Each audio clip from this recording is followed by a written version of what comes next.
Estamos chegando, o programa Gente que Fala está no ar, 12:01 agora, eu sou o Mauro Friesman, nossa audiência nos acompanha pela Rádio Trianon, AM 740 de São Paulo, Rádio Universal, AM 810 de Santos, e também nas redes sociais, no Instagram, no Facebook e no nosso canal no YouTube. Siga a gente, curta, compartilhe os nossos conteúdos e, a partir de agora, interaja com o programa pelo WhatsApp número 973350038, de novo, 973350038, e também pelas redes sociais, marcando a hashtag Programa Gente que Fala. Iniciando mais uma edição, a primeira desta semana, os nossos convidados de hoje são os seguintes. Inicialmente, eu apresento a prefeita do município de Santa Isabel, aqui na região metropolitana de São Paulo, Fábia Porto. Seja bem-vinda, prefeita. Tudo bem por aí? Prefeita? Seu microfone está fechado.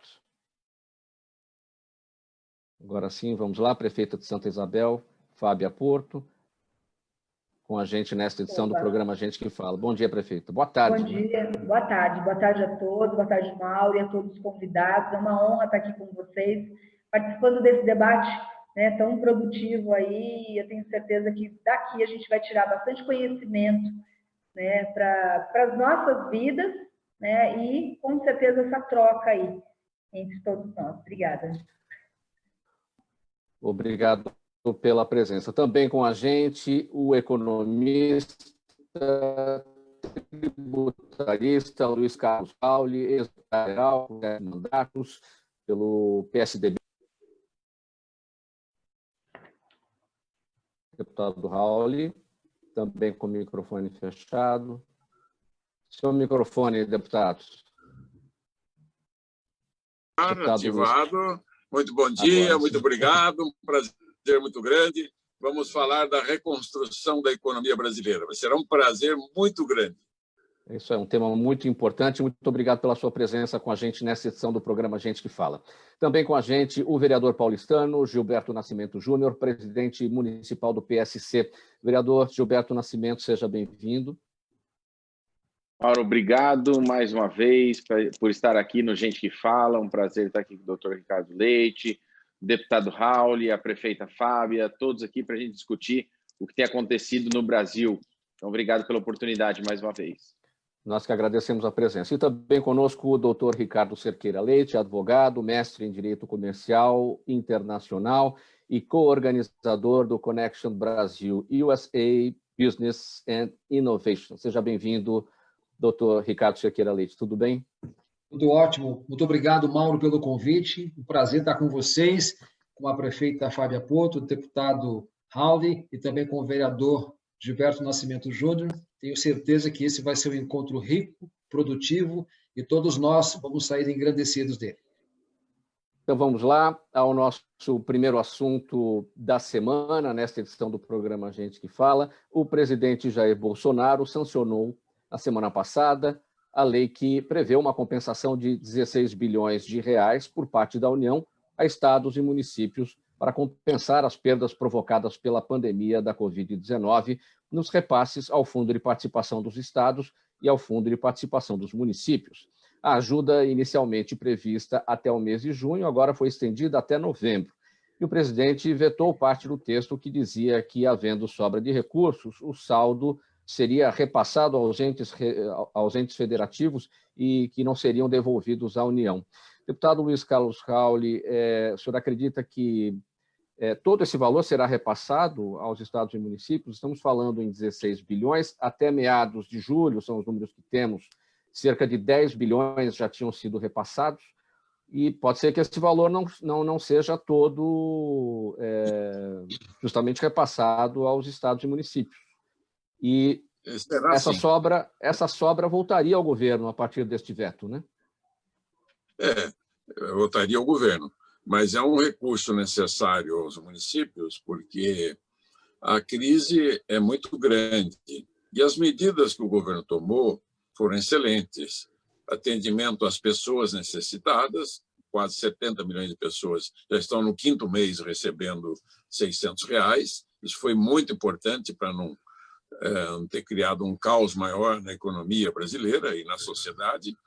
dinheiro para as empresas e dinheiro para os municípios e estados. Então, por quê? O único ente que tem a capacidade de tomar dinheiro emprestado é o governo federal. Estados e municípios não têm mais, só com um processo muito longo. E o governo federal também tem a Casa da Moeda. Então, ele que está abastecendo de recurso estados, municípios, as empresas, as pessoas que necessitam de ajuda. Então, está correta essa medida.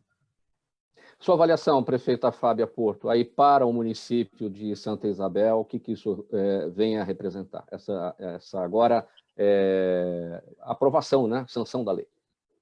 Isso para nós é essencial, né? Nós temos aí, principalmente os municípios um pouco menores, né? A gente tem perdas, o ICMS para nós, o fundo de participação, todas essas perdas são muito significantes para nós, significativas demais. Então, para nós aqui, para que a gente possa manter as ações que são realizadas hoje, né, com a saúde, que a saúde já tem, a gente já investe muito aqui, né, e ainda com o Covid, outras ações, não deixar em que nenhum serviço público possa ser fechado ou, de repente, ficar aguardando, a gente espera que realmente isso possa ser um bom reforço. Eu creio que vai ser muito, a gente só agradece.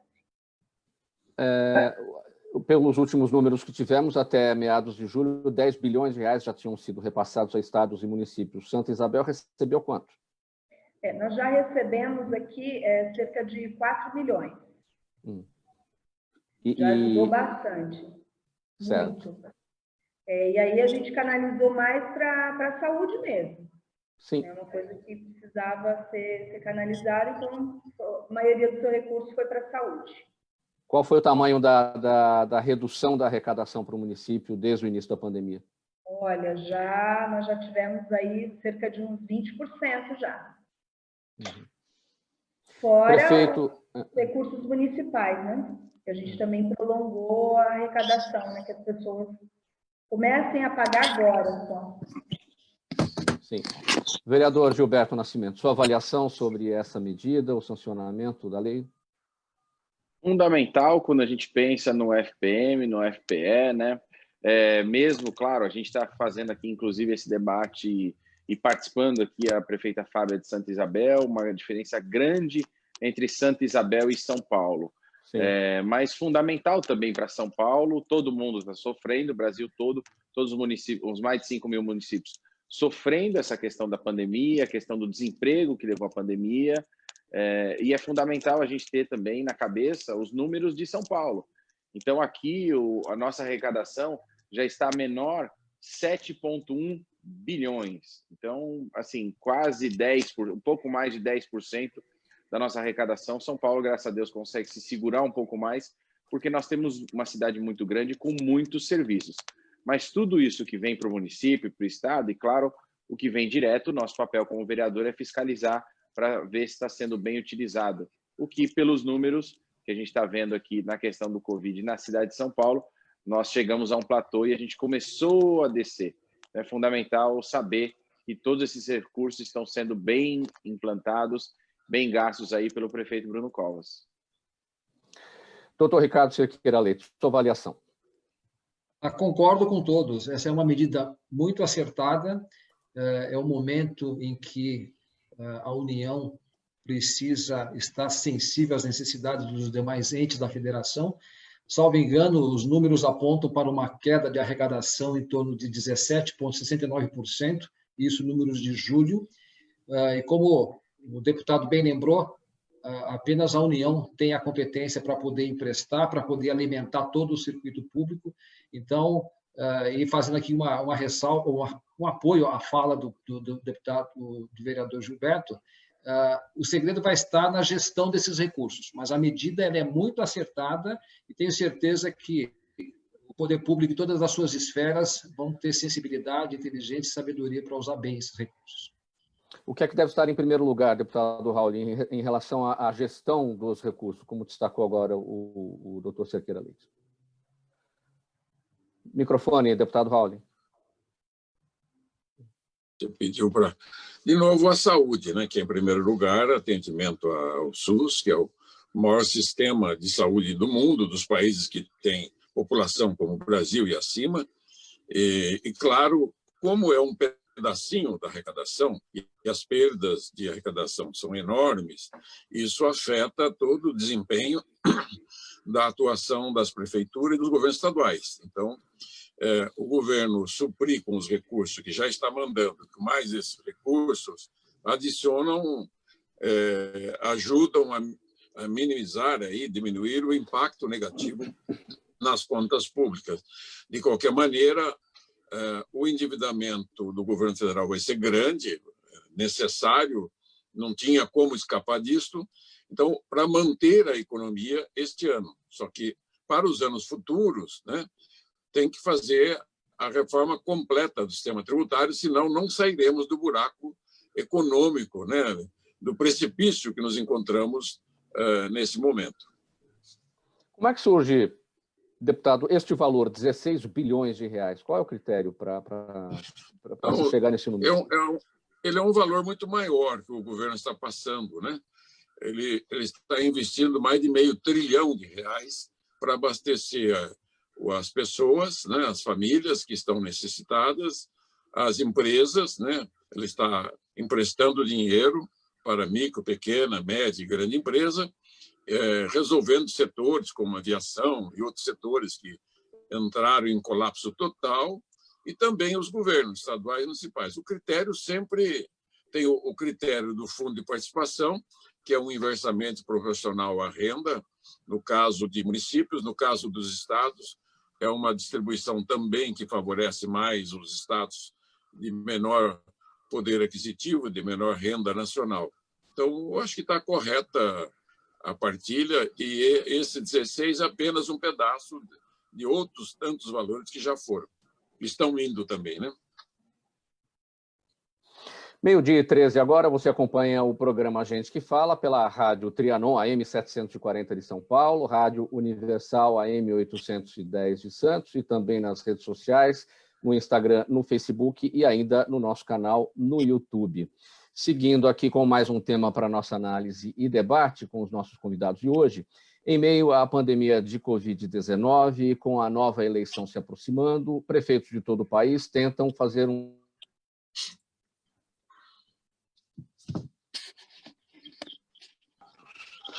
dos exemplos é Santa Isabel, na região metropolitana de São Paulo, que aplicou muito na infraestrutura de suas vias pavimentadas ou de terra, na iluminação pública e em uma ampla regulamentação fundiária. Além disso, a atual gestão investiu em novos espaços sociais e de saúde e na descentralização das atividades esportivas, educativas e culturais. Prefeita Fábia Porto, em 2017, o município de Santa Isabel conseguiu o reconhecimento do governo do estado, pleiteou e conseguiu o reconhecimento, se transformou no município de interesse turístico. Como é que essa pandemia, de março para cá, o município, com esta vocação, né, do turismo, enfrentou justamente tudo isso, uma vez que as pessoas estiveram no isolamento, impedidas de circular, enfim, e o município dependendo justamente da sua sobrevivência a partir do turismo. Na verdade, uma coisa muito importante é falar de gestão mesmo, né?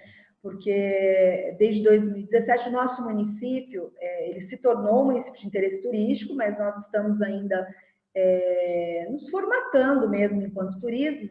O nosso viés, né, econômico principal são os comércios, né? A gente tem um comércio muito forte, posteriormente algumas indústrias e a agricultura. E o turismo está iniciando. Realmente é um momento muito difícil que a gente está tentando equalizar, né, as contas públicas do dia a dia, tentar investir com toda essa situação aí da paralisação econômica do município. Mas, enquanto gestora, desde o primeiro momento, nós fizemos vários cortes, organizações de orçamento, mesmo nas maiores crises aí, nós conseguimos equilibrar o nosso orçamento, e de 2019 para 2020, nós conseguimos virar o ano aí com 6 milhões de superávit. Então, isso tudo, mais a organização, vieram muitas emendas, porque nós estávamos aí com grandes projetos, eu montei aí um departamento só de projetos, então nós, desde 2017, vínhamos aí pleiteando vários projetos, além do dinheiro do MIT, então isso ajudou muito a gente investir. Mas, quanto à economia, nós fizemos um trabalho aí, como todos os municípios, tivemos que suspender as atividades, então, e inclusive os pagamentos, né, tanto dos comércios quanto da população, que eles começaram agora a recolher os seus impostos. Então, nós conseguimos, até agora, nos assegurar com pagamentos, com investimentos, por um trabalho que foi feito aí desde o início. Então, eu acho que é importante o gestor ele pensar que ele está sempre se preparando, né, para um momento, para uma catástrofe, um momento difícil como esse. Então, tem que se preparar, tem que ter recursos aí, e também projetos para que possa mostrar algum trabalho para o município, né? E foi isso que nós fizemos. E aí fizemos a iluminação com recursos da CIP, os asfaltos com emendas, fizemos ampliação e descentralização de serviços, mas sempre com o recurso dos projetos. Prefeita Fábia, em que medida o problema da pandemia, como eu disse aqui no início da minha leitura aqui da nota, a prefeitura na reta final, as eleições municipais estão chegando e é hora do balanço.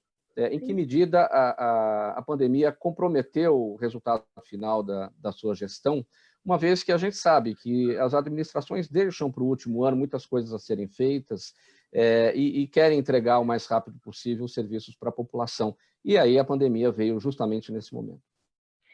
No nosso caso é o contrário, né? A gente vem mostrando desde o primeiro ano mesmo, trabalhando para valer, não deixei nada para o último ano, que eu acho que meu compromisso são os 4 anos, então eu não trabalho com essa política de no último ano eu tenho que fazer tudo. Compromete porque é ano eleitoral, tem os prazos, né? Mas no quanto à própria pandemia, ao recurso da pandemia, nós já estávamos nos preparando, como eu disse, para investir em Santa Isabel é só através da apresentação de projetos, emendas, nós não temos recurso próprio para isso, né? Então, a gente já se preparou, nunca deixamos de pleitear e de trabalhar bastante aí. Então, esse último ano, eu creio que tem muita coisa já foi cumprida. Eu digo que 80% do plano de governo já alcançamos aí. Sim, e vai dar para chegar próximo dos 100%? Vai dar para chegar nos 90%. Os 10% é porque realmente o que foi colocado no plano é inviável estar executando, né? Nem tudo que muitas vezes você coloca num plano, principalmente no primeiro mandato, de repente você vê que a teoria é uma coisa e a prática é outra, né? Então, quando você entra, verifica que não há aplicabilidade ou viabilidade naquilo, você foca em outros projetos que beneficiem mais a população. Uma das preocupações agora, prefeita, para toda a administração é em relação ao orçamento para o ano que vem. E o ano que vem será, para os municípios, uma nova administração. O que precisa ser priorizado nesse orçamento para Santa Isabel para o primeiro ano da próxima gestão?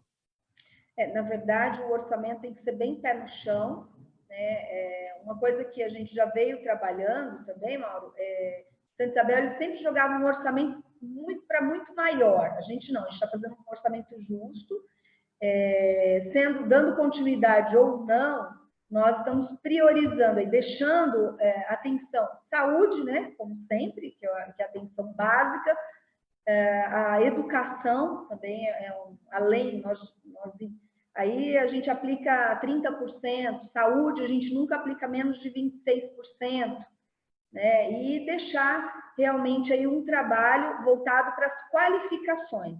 Porque daqui para frente, a gente já trabalha muito com isso, o empreendedorismo vai aumentar, né? E as pessoas precisam estar preparadas para estar enfrentando aí os seus novos negócios ou um novo nicho aí de trabalho. Então, a gente está trabalhando muito, descentralizando escolas do trabalho nos bairros. Em que medida Santa Isabel dependeu, ao longo do seu mandato, por exemplo, das emendas de deputados estaduais, uma vez que a arrecadação aí, claro, caiu, né, evidentemente, com a pandemia, e aí depende das emendas dos parlamentares. É isso, totalmente para investimento, tanto deputados estaduais quanto federais. Quanto federais, sim. E os programas também, nós temos um departamento de convênios, então a gente não deixa passar nada, nossa documentação sempre em dia, e viabilizando as necessidades da população, porque aqui a gente tinha um problema muito grande de enchente, então nós estamos priorizando aí também um trabalho aí no combate à enchente, com drenagens, então projetos de viabilidade. Além das emendas, a FEHIDRO também foi um carro-chefe para nós, né, que são os projetos aí de saneamento básico. Muito bem, seguindo aqui com mais um tema para a nossa análise, nessa edição do programa Gente que Fala. Olha, pessoal, os deputados federais que integram a Comissão Especial da Reforma Tributária na Câmara afirmam que as chances de votação da reforma tributária neste semestre são altíssimas. As propostas analisadas são várias, mas muitos juristas defendem a PEC número 110, de 2019, que é de autoria do ex-deputado Luiz Carlos Rauli, está com a gente aqui nessa conversa, o deputado do Paraná, do PSDB do Paraná, e que tramita no Senado Federal. E essa proposta reúne as medidas que proporcionam uma reforma tributária mais consistente, equilibrada e justa. Deputado Rauli, já que a gente está falando aqui da crise sanitária pela qual a gente passa, são crises atrás de crises. Em 2016 tivemos a crise política com o afastamento da presidente Dilma, 2014 o início dessa crise econômica que vem até agora, 2008 teve uma outra crise que não foi daqui, foi de fora, com a quebra lá do Lehman Brothers nos Estados Unidos, que afetou a economia real. Enfim, sempre tem crises e crises. Em que medida essas crises econômicas, sejam externas que nos afetam, ou sejam internas, econômicas, políticas, e agora uma crise sanitária, em que medida essas crises estão relacionadas com o nosso confuso sistema tributário? Se tivéssemos um sistema tributário eficiente, mais simplificado, essas crises nos afetariam tanto? Seu microfone, deputado Raul. Bom que você controlasse ele aí. O Brasil foi um gigante econômico durante todo o começo do século XX até 1980. Cresceu a 6,3% ao ano. Chegou a ocupar, até 1980, 4,5% do PIB mundial. Imaginem, entre todas as 200 nações do mundo, o Brasil ocupava 4,5% do PIB mundial, do Produto Interno Bruto do mundo.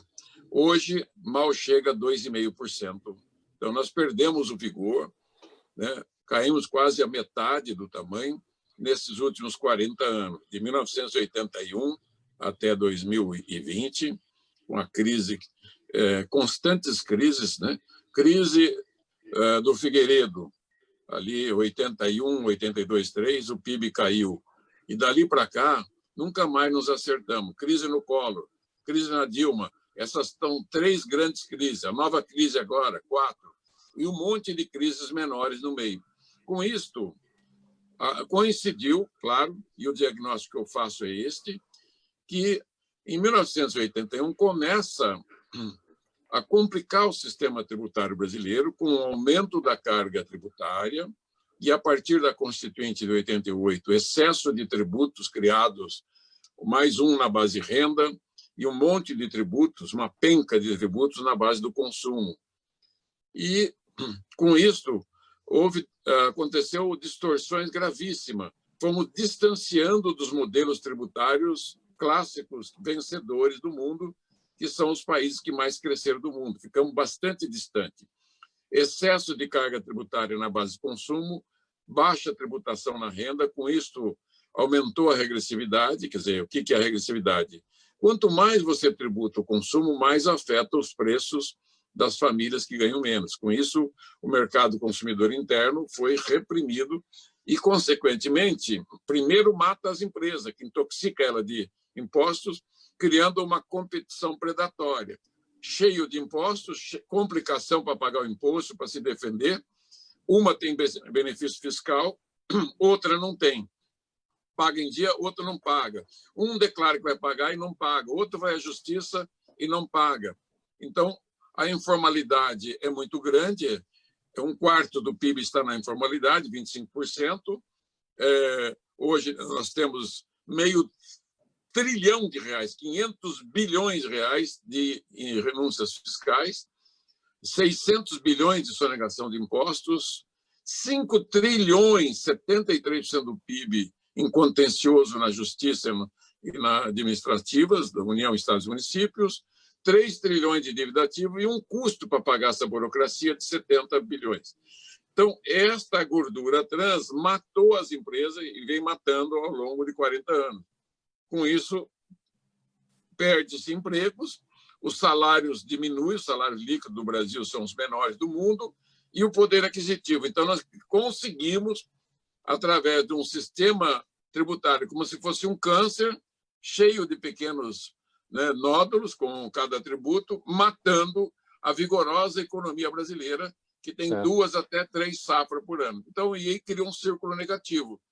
Qual país do mundo que ainda em meio à crise tem superávit na balança comercial? Então, o diagnóstico é isso. Então, se você não destruir, matar todos os problemas de uma vez, você não consegue recuperar o paciente econômico brasileiro e ele não voltará a ter vigor. Vai ser sempre um raquítico. É uma doença degenerativa econômica ocasionada pela morbidade, doença mórbida do sistema tributário que atacou toda a estrutura econômica e social, pobreza, miséria, desemprego crônico e informalidade. Deputado Raul, eu destaquei aqui no início da nota que os deputados federais lá da Comissão Especial da Reforma Tributária na Câmara acreditam que as chances da votação da reforma este ano, neste semestre, são altíssimas. Na verdade, essa é uma opinião do deputado Baleia Rossi, que é o autor da PEC 45 lá na Câmara dos Deputados. Nós temos a PEC 45 na Câmara dos Deputados, temos a PEC 110, de sua autoria, que tramita no Senado Federal, e temos a proposta do governo. Primeira pergunta, o senhor acredita que a reforma tributária realmente pode ser aprovada este ano? E segunda pergunta, em quais pontos a PEC da sua autoria, 110, a PEC da autoria do deputado Baleia Rossi, do MDB, a 45 e a do governo convergem? Muito bem. É preciso, né? Não é mais nem uma vontade, é um desejo, né? É uma necessidade imperiosa das forças políticas, econômicas, né? Tanto o setor empresarial como de trabalhadores, de fazermos a reforma tributária este ano, que ela já está atrasada há mais de 30 anos. O Brasil deixou de ser vigoroso e hoje ocupa o desonroso 180º pior ambiente tributário do mundo, e com isso a classificação brasileira mundial de ambiente de negócio caiu para 124º lugar. Se nós somos a 8ª economia do mundo, 5º território, 6ª população do mundo, não tem cabimento, né, não crescer. Então, o que impede o sistema tributário? Diagnóstico feito, quem é que tem que fazer a medida? O Congresso. O governo está dando as suas contribuição, a Câmara tem o seu projeto do Baleia Rossi, o Senado tem o projeto que eu idealizei, que é do signatário pelo presidente do Senado, Davi Alcolumbre, e por mais 65 senadores, tem os governadores com as suas propostas, os prefeitos com as suas propostas, os auditores, o fisco municipal, estadual e federal com as suas propostas. Então, o que nós temos que fazer? Juntar tudo isso. A PEC 110 ela é maior porque ela tem mais tempo de tramitação. E eu mexo com isso há 32 anos. Fui vereador e prefeito, então eu trago a experiência municipalista. Sou um municipalista, né, e participei de todos os debates municipalistas desses últimos 40 anos. Ela tem a visão estadualista dos estados, porque eu fui secretário da Fazenda 2 vezes do Paraná. Participei da Constituinte e, como deputado federal por 28 anos, participei de todos os debates tributários. Inclusive, sou o relator do Super Simples, o autor de vários Simples e também da Lei de Exportação. Então, o que tem que fazer? Você tem que fazer uma reforma ampla, completa. O que significa? Só tem 3 bases tributárias conhecidas no mundo. A base da propriedade, do patrimônio das pessoas, que tem 5 tributos. O IPTU, o IPVA e o ITR, que é da mesma natureza, né? O Imposto sobre Patrimônio Urbano, Rural e Veículos. E a transmissão casa-morte intervivo. Então, esses 5 tributos são da mesma natureza e eles existem em todos os 190 países do mundo. Segunda base, é rendas e proventos de qualquer natureza, onde estão os salários, aluguéis, os juros, os royalties, os dividendos, e etc. Essa é uma base que tem que ser simplificada também e torná-la progressiva. Ou seja, tem 2 tributos, foi criada a contribuição sobre o lucro líquido, tem que zerar, né? Fazer só imposto de renda e progressivo.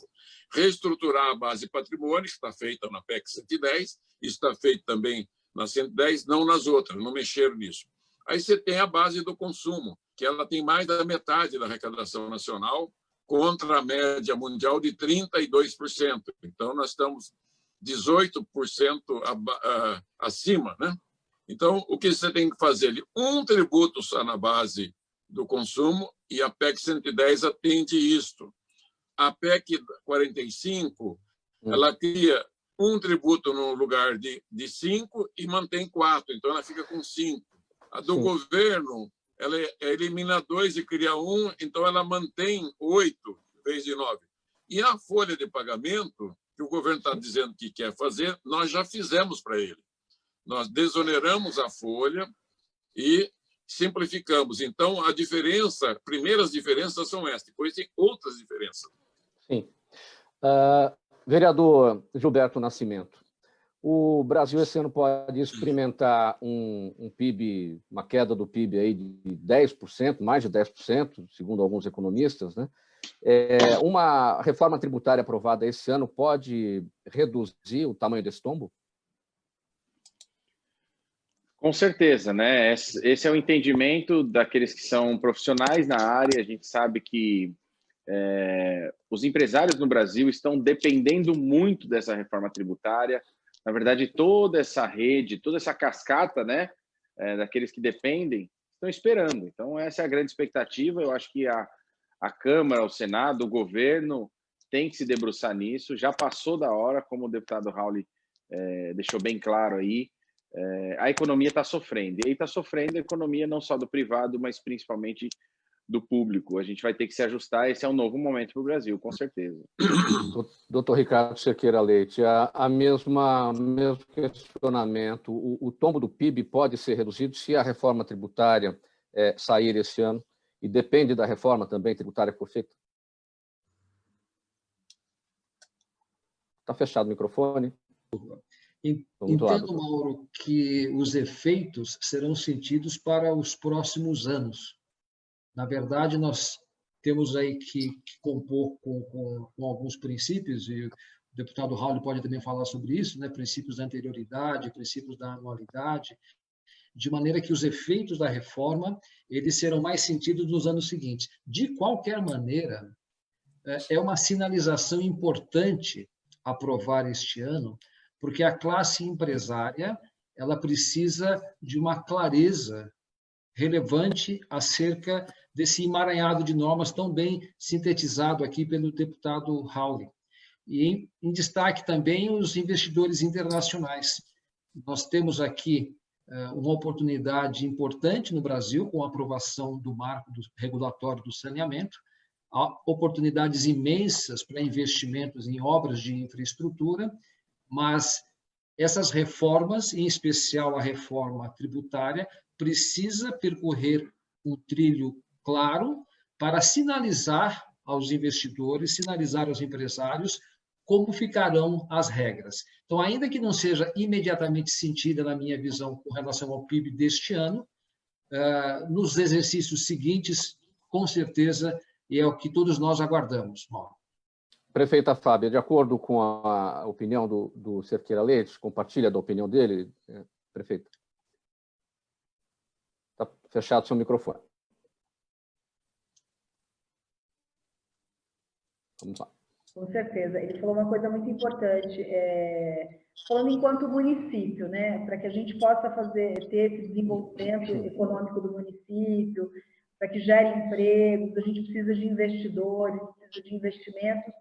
E eu tive, né, o ano passado em alguns locais aí, e a gente percebe, em alguns países, a gente percebe que depende muito, né, da linha que o país realmente vai tomar nessas reformas, uma reforma tributária clara, né, com uma simplificação da nossa carga, tanto a desoneração, mas assim, a simplificação mesmo para que novos investimentos possam vir. E os nossos empresários também, a gente escuta, a gente faz reuniões aí, tanto com o Fiesp, sindicatos, a gente percebe aí que eles estão aguardando muito essas mudanças para que vislumbrem um avanço aí da economia. Sim. Ainda deputado Luiz Carlos Rauli, para a gente finalizar esse tópico bem objetivamente, até para a gente avançar pelos próximos assuntos, duas questões, não só a reforma tributária, mas o que também está todo mundo ansioso aí é a questão da reforma administrativa. E todo esse momento aí de pandemia atrapalhou aí o trabalho nesses dois aspectos. Não seria importante, primeiro, a reforma administrativa para entender como é que o Estado brasileiro vai ficar na parte do funcionalismo público, entender o tamanho do Estado nisso, para depois na esteira vir a reforma tributária? Não há nada que impeça do Congresso cuidar de 2, 3, de 10 reformas ao mesmo tempo.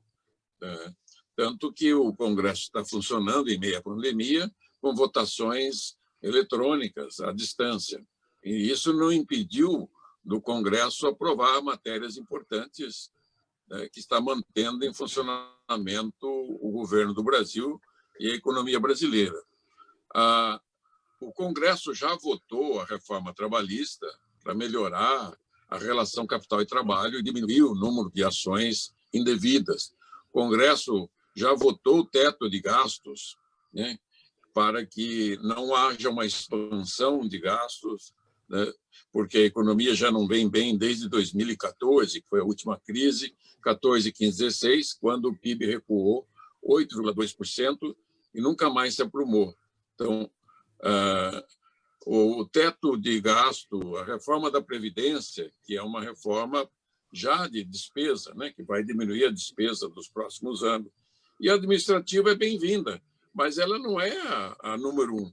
A mãe das reformas, o pai das reformas é a tributária, porque ela estabelece a formação de preço relativo. Ela é uma micro-reforma, porque se ela está matando as empresas, por sua vez, as empresas matam os empregos, matam o salário líquido e o poder de compra, consequentemente, mata a economia.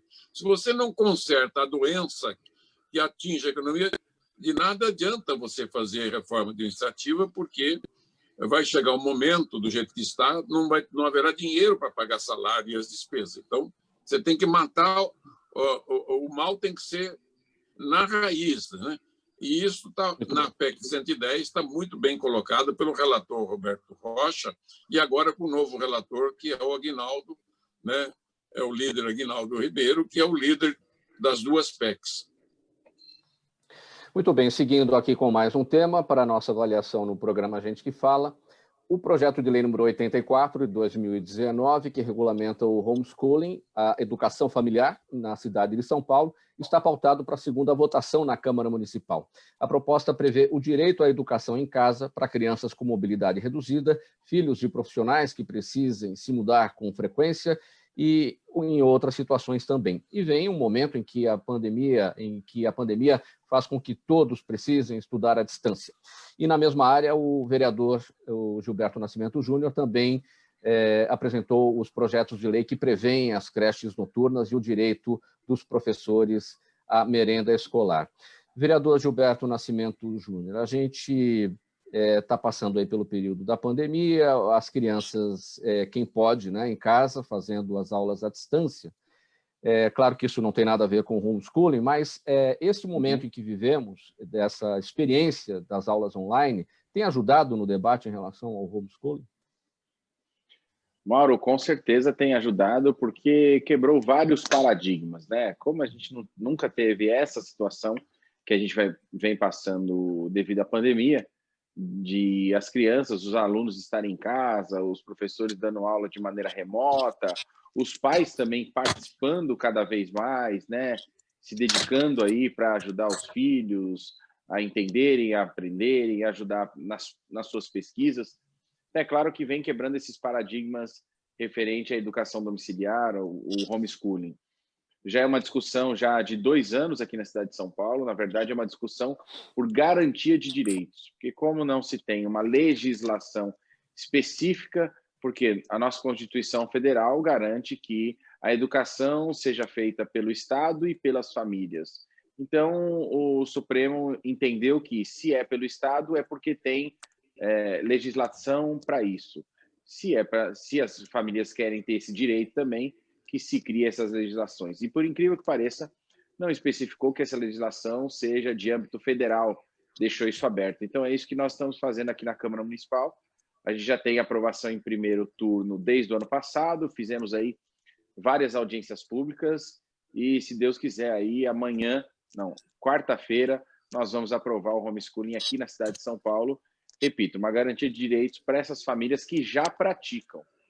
Né? E tantas outras áreas da educação a gente está pensando em modificar, como a própria prefeita Fábia falou aí anteriormente, na fala dela, nós estamos aprendendo com esse tempo de pandemia, nós estamos aprendendo e entendendo quais as políticas públicas que a gente tem que definir, não de maneira provisória, mas sim de uma forma constante, porque a sociedade está mudando, né?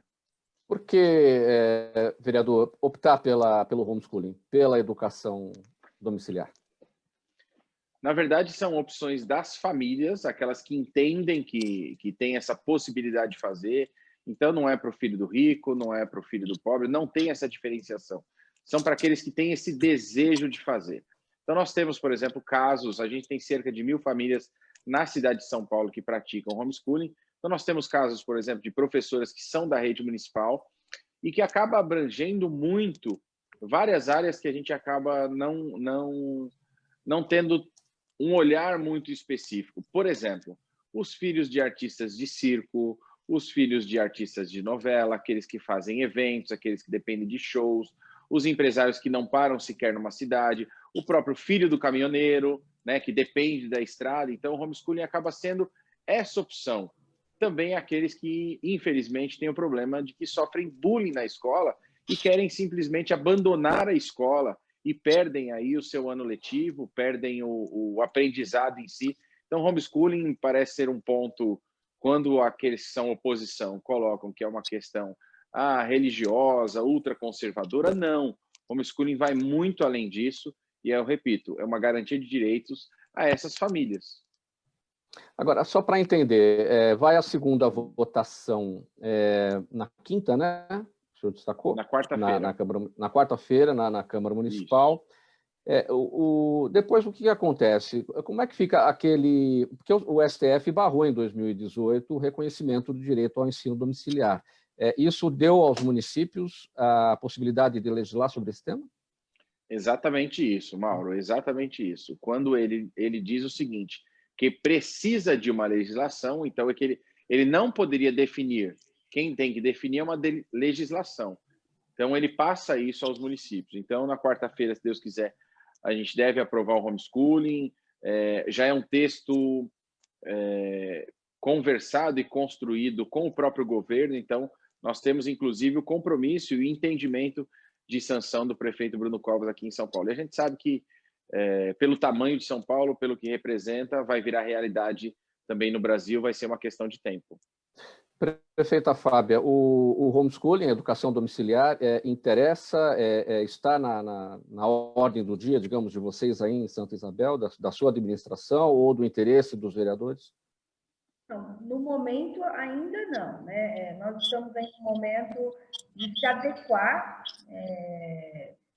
uma nova história para a educação esse ano, a importância de socialização das crianças, tem todo um parâmetro aí. Então, no momento, a gente ainda está se adequando, né? Nós não colocamos uma plataforma para as crianças terem aula à distância, nós estamos fazendo um trabalho via WhatsApp, os grupos, os professores com as crianças, individualmente, porque nós temos uma zona rural muito grande, então tem todas essas peculiaridades também via remoto. Mas é uma realidade que pode chegar, lógico, eu acho que isso, São Paulo, né, dando esse pontapé inicial, é uma discussão, né, porque é importante, uma grande importância aí para as crianças é a socialização, mas também a gente tem esse caso que o vereador falou, né, a gente tem que pensar nas crianças que não têm condições de ter essa regularidade na escola, crianças que têm a dificuldade até física mesmo, muito reduzida. Então, tem tudo isso. Eu acho que dá para começar a discussão, né? Mas que seja muito... Sim, e observar as experiências, né, prefeita? Por exemplo, o protagonismo de São Paulo nisso, observar o que vai acontecer por aqui para o futuro aí, né? E ter critérios claros para as famílias, porque aí, às vezes as famílias vão interpretar de uma forma diferente, todo mundo vai querer ficar em casa, tem que ficar muito claro. Muito bem, seguindo para mais um tema aqui para a nossa análise e debate do programa Gente que Fala, você nos acompanha pela Rádio Trianon, AM 740 de São Paulo, Rádio Universal AM 810 de Santos e também nas redes sociais, 12h48 agora. O advogado, doutor Ricardo Cerqueira Leite, está aqui com a gente nesta nossa bancada, mediou na última quinta-feira o webinar USA Investment, feito em parceria com o World Trade Center São Paulo Business, e o encontro virtual discutiu as tendências de mercado e investimentos entre Brasil e América Latina e as mudanças recentes no visto de investidor imigrante, além da expansão e oportunidades de negócios entre Estados Unidos e América Latina. Doutor Ricardo Cerqueira Leite, o que é que saiu desse encontro, desse webinário, desse encontro virtual, né? Bem, nós tivemos a oportunidade, Mauro, de conversar acerca de oportunidades de investimento nos Estados Unidos, e esse foi o tema.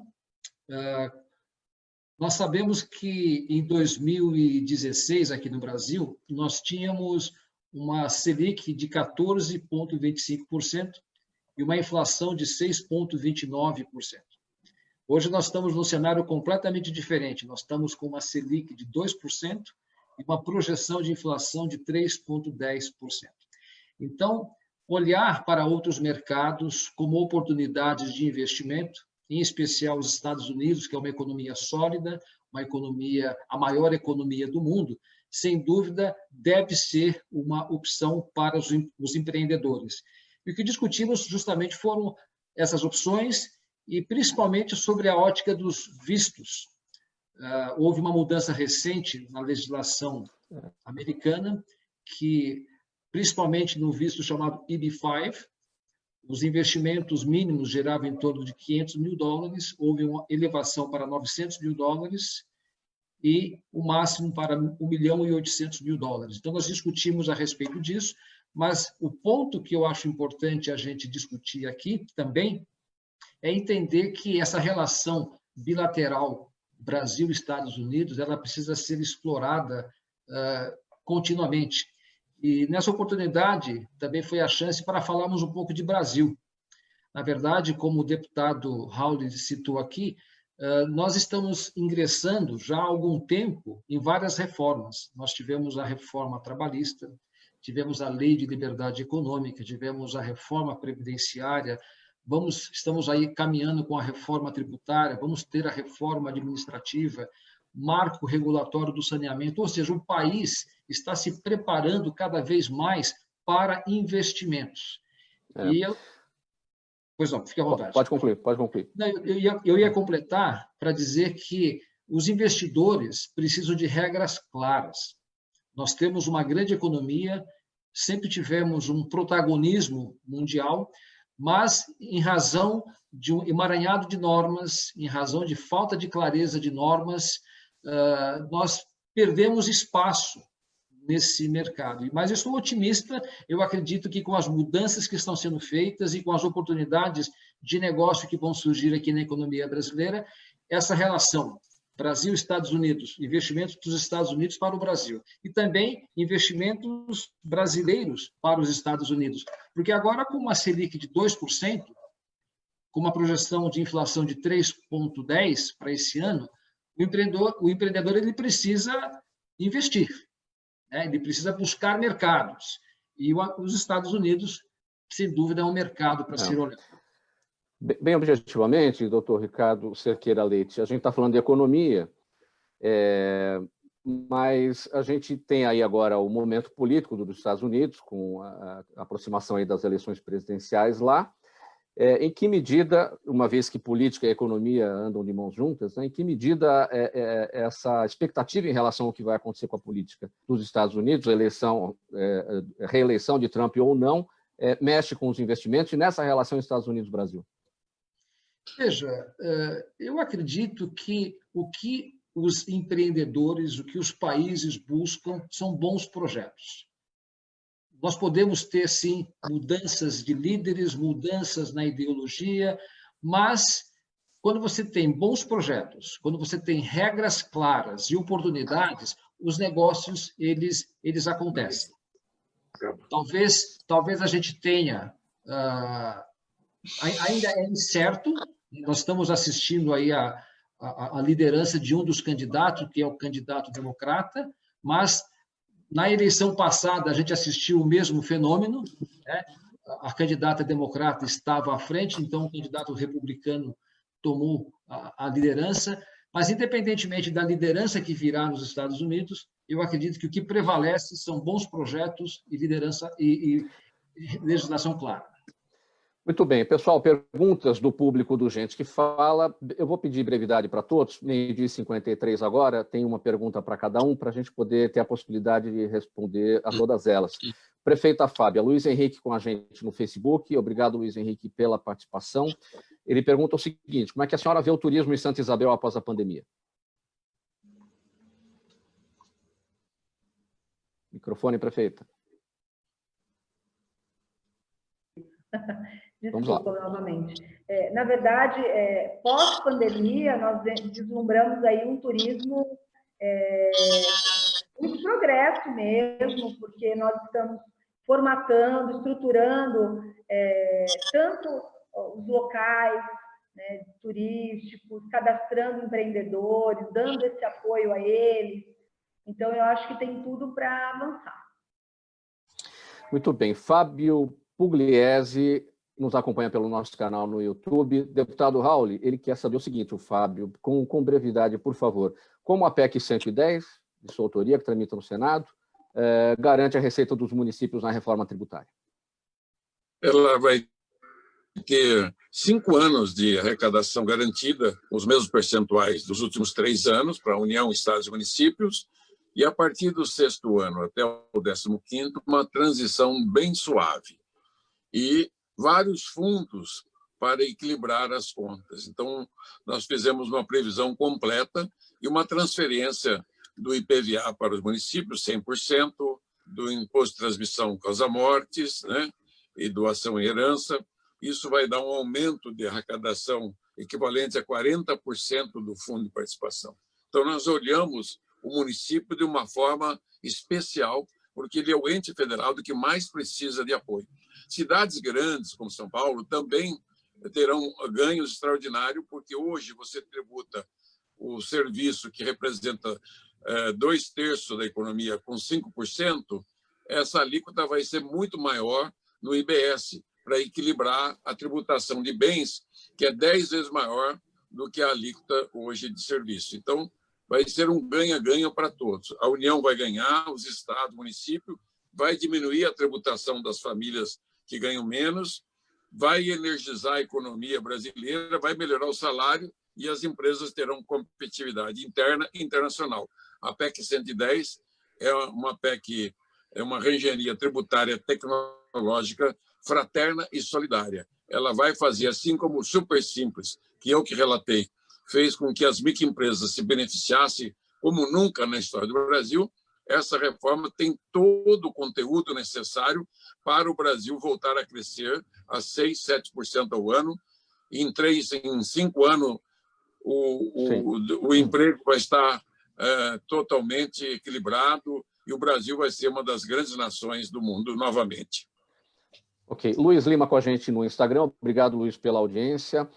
Doutor Ricardo, ele pergunta quais os principais fatores que indicam que esse pode ser um bom momento para se investir no Brasil. Um deles, você já destacou, a questão da taxa Selic, hoje é a menor da história, em 2%. O conjunto de reformas que está acontecendo no país aponta para essa melhoria. Nós citamos aqui algumas delas e a reforma tributária, sem dúvida, ela é fundamental para esse crescimento.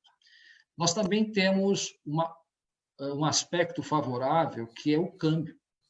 Hoje, os ativos no Brasil, eles estão muito baratos, comparado com a moeda internacional, que é o dólar, que, então, comanda a economia.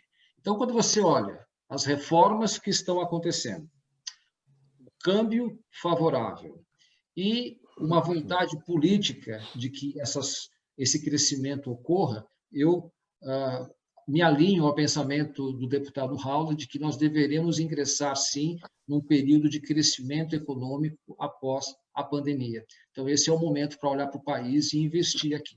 E citaria, por fim, o marco regulatório, as obras de infraestrutura que têm diversas oportunidades de investimento, para citar algumas delas. Vereador Gilberto Nascimento, a Mariana está com a gente, acompanhando a transmissão nossa lá na Penha, e ela pergunta o seguinte: nos países que permitem o homeschooling, como é que é feito o trabalho de fiscalização? Bem brevemente, por favor, vereador. Então, na verdade, o homeschooling é aprovado na Câmara Municipal, as pessoas os pais, os responsáveis, vão fazer as matrículas das crianças nas escolas municipais e também as provas. Então, efetivamente, bimestre a bimestre, trimestre a trimestre, a gente vai ter esse acompanhamento. Claro que também no projeto de lei diz que eles têm que comprovar aí a questão da socialização, se estão fazendo escola de esportes, se estão fazendo judô, karatê, alguma coisa assim. Então, a gente entende que é um projeto completo e vai atender essas mais de 1.000 famílias na cidade de São Paulo. Vereador Gilberto Nascimento, bem brevemente, 5 segundos para a sua despedida, a gente já está caminhando aqui para o final, e aí, na sequência, a despedida dos demais. Bom, só quero agradecer, Mauro, mais uma vez a oportunidade de poder falar sobre a educação na cidade de São Paulo e também de como é que está o Brasil. Um abraço, doutor Ricardo, prefeita Fábia e também o deputado Hauli. Prefeita, 5 segundos. Eu quero agradecer também a todos, Mauro, pelo ganho enorme que a gente teve aqui, com certeza, falando da nossa cidade, falando do Brasil. Deputado Luiz Carlos Hauli, 5 segundos para a despedida. Parabéns, Mauro, pela excelente entrevista. O Ricardo Leite, a Fábia, uma alegria, prefeita. O Gilberto, uma alegria, viu? Sou muito amigo do seu pai. E a Zenilda, obrigado. Parabéns. A gente que fala, um grande abraço a todos os ouvintes. Doutor Ricardo, e a equipe técnica. Obrigado. Doutor Ricardo. Mauro, mais uma vez, obrigado pelo convite. Parabéns à prefeita Fábia, parabéns, deputado Hauli, parabéns, vereador Gilberto Nascimento, por todo o trabalho que fazem. Saímos aqui todos engrandecidos. Muito obrigado pela presença de todos vocês nessa edição do programa Gente que Fala, em nome de toda a nossa equipe, a prefeita de Santa Isabel, Fábia Porto, o economista tributarista Luiz Carlos Hauli, ex-deputado federal pelo PSDB do Paraná, o vereador paulistano Gilberto Nascimento Júnior, presidente municipal do PSC, e também o advogado doutor Ricardo Cerqueira Leite. Antes aqui da nossa despedida, só a chamada do programa Gente que Fala Digital, a nossa live de fim de tarde, a partir das 6 horas, hoje, com o José Messina, engenheiro de produção e escritor, que será entrevistado pelo jornalista Ricardo Godoy. Não temos tempo aqui para a leitura da ficha técnica, apenas o agradecimento a você que nos acompanhou, você ouvinte, espectador, a razão da nossa presença aqui todos os dias. Tchau, tchau, até amanhã.